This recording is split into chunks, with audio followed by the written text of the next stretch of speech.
24 exclusive PV Anwar നയിക്കുന്ന തൃണമൂൽ കോൺഗ്രസിന്റെ UDF പ്രവേശനം അനിശ്ചിതത്വത്തിൽ. അൻവറിന്റെ പാർട്ടിയെ മുന്നണിയിലെടുക്കുന്നതിന് UDF യോഗം പച്ചക്കൊടി കാട്ടിയെങ്കിലും കോൺഗ്രസ് നേതൃത്വത്തിന്റെ തീരുമാനം വൈകുകയാണ്. തദ്ദേശ തെരഞ്ഞെടുപ്പിന്റെ പത്രികാ സമർപ്പണം പൂർത്തിയാകുന്ന ഈ മാസം 21 കഴിഞ്ഞേ കോൺഗ്രസിന്റെ തീരുമാനം ഉണ്ടാവുകയുള്ളൂ. തദ്ദേശ തെരഞ്ഞെടുപ്പിന് മുന്നോടിയായി നടക്കുന്ന UDF യോഗത്തിൽ വെച്ച് PV അൻവർ നയിക്കുന്ന തൃണമൂൽ കോൺഗ്രസിന്റെ മുന്നണി പ്രവേശനത്തിൽ തീരുമാനമെടുക്കുമെന്നായിരുന്നു പ്രതിപക്ഷ നേതാവ് നൽകിയ ഉറപ്പ്.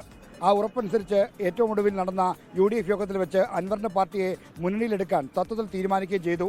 എന്നാൽ മലപ്പുറം ജില്ലാ ഘടകത്തിന്റെ കൂടി അഭിപ്രായം അറിഞ്ഞ ശേഷം അന്തിമ തീരുമാനമെടുക്കാം. ആ തീരുമാനമെടുക്കാൻ കോൺഗ്രസ് ചുമതലപ്പെടുത്തിയാണ് UDF യോഗം സമാപിച്ചത്. എന്നാൽ കോൺഗ്രസ് നേതൃത്വത്തിലെ ചർച്ചകൾ നീണ്ടുപോവുകയാണ്. കോൺഗ്രസ് മലപ്പുറത്തെ പ്രധാനപ്പെട്ട നേതാക്കൾ, പ്രത്യേകിച്ചും വർക്കിംഗ് പ്രസിഡന്റ് AP അനിൽകുമാർ അടക്കമുള്ളവരുമായി KPCC അധ്യക്ഷൻ സണ്ണി ജോസഫിന്റെ ചർച്ച തുടരുകയാണ്. എന്തായാലും പെട്ടെന്നൊരു തീരുമാനമുണ്ടാകില്ല എന്ന സൂചനയാണ് കോൺഗ്രസ് നേതൃത്വം പുറത്തു വരുന്നത്. ഈ മാസം 21-നാണ് തദ്ദേശ തെരഞ്ഞെടുപ്പിന് നാമനിർദ്ദേശ പത്രിക സമർപ്പിക്കാനുള്ള അവസാന തീയതി. അത് കഴിഞ്ഞ് മാത്രമേ PV അൻവറിന്റെ പാർട്ടിയെ മുന്നണിയുമായി UDFുമായി സഹകരിപ്പിക്കുന്ന അല്ലെങ്കിൽ മുന്നണിയിൽ ഉൾപ്പെടുത്തുന്ന കാര്യത്തിൽ ഒരു തീരുമാനം വരുമെന്നാണ് നമുക്ക് ഏറ്റവും ഒടുവിൽ ലഭിക്കുന്ന വിവരം. എന്തായാലും അൻവറിന്റെ കാര്യത്തിൽ അനിശ്ചിതത്വം തുടരുന്നു എന്നതാണ് ഇപ്പോൾ പറയാൻ കഴിയുന്ന ഏറ്റവും പ്രധാനപ്പെട്ട കാര്യം. തദ്ദേശ തെരഞ്ഞെടുപ്പിന്റെ നാമനിർദ്ദേശ പത്രിക സമർപ്പണം പൂർത്തിയായ ശേഷം ഒരുപക്ഷേ തീരുമാനം അനുകൂലമായി വന്നേക്കാം.